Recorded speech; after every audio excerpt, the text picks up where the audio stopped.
අයිබෝවන් හැමදෙනාටම. ඔබ දන්නවා ක්‍රිප්ටෝ මාකට් එක දවසින් දවස වෙනස් වෙනවා. හැබැයි ඔබ ලෝක කොහේ ගියත් ඔබට පුළුවන් නම් ඩොලර් 100ක් වැනි මුදලකට ලංකාවේ 33000 35000 වගේ වෙන්නේ අලුත් කොයින් එකක් ටෝකන් එකක් අරන් දාලා තියන්න.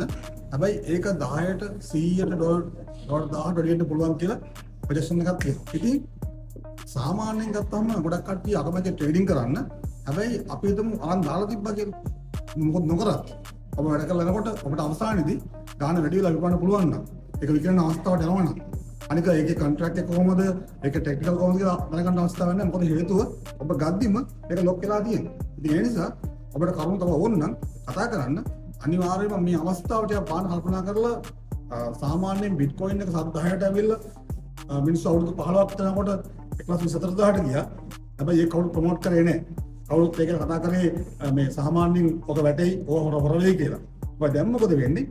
මේ වගේ ආයතන ඇවිල්ලා මාකටිං කරලා මේක ගණන් වැඩි කරොත් එහෙම ඔබට ඔබේ සල්ලි වලට හම්බෙන ප්‍රමාණය ගොඩක් වැඩි වෙන්න පුළුවන්. හැබැයි මම මතක කියනවා වගේම ඔන්ලයින් ට්‍රේඩින් නැත්නම් ක්‍රිප්ටෝ කියන්නේ නැත්නම් ෆොරෙක්ස් කියන්නේ සාමාන්‍යයෙන් ගත්තා හැමෝම කරන ප්ලෑන් නෙමෙයි.